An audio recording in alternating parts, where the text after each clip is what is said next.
નમસ્કાર.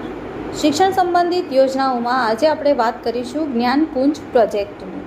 ડિજિટલ ઇન્ડિયાના દૃષ્ટિકોણથી પ્રેરિત થઈ ગુજરાત સરકારના ડિજિટલ શિક્ષણ ક્ષેત્રે પ્રયાસોને વેગ આપવા માટે જ્ઞાનકુંજ પ્રોજેક્ટનો 5મી સપ્ટેમ્બર 2017 શિક્ષક દિનથી માનનીય મુખ્યમંત્રીશ્રીના હસ્તે શુભારંભ કરવામાં આવેલ છે.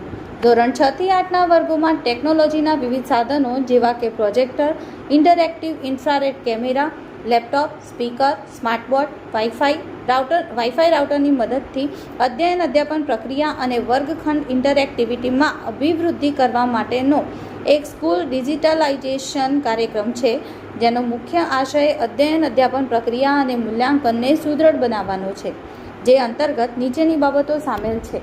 શાળા કક્ષાએ ટેકનોલોજીની મદદથી સ્માર્ટબોર્ડ સાથે ઇન્ટરેક્ટિવ ક્લાસ, તમામ વિષયોનું કન્ટેન્ટ અને ઇન્ટરનેટના માધ્યમથી ઉપલબ્ધ કન્ટેન્ટની મદદથી શિક્ષણ ટેકનોલોજીના માધ્યમથી અભ્યાસક્રમની સરળ સમજૂતી. Thank you.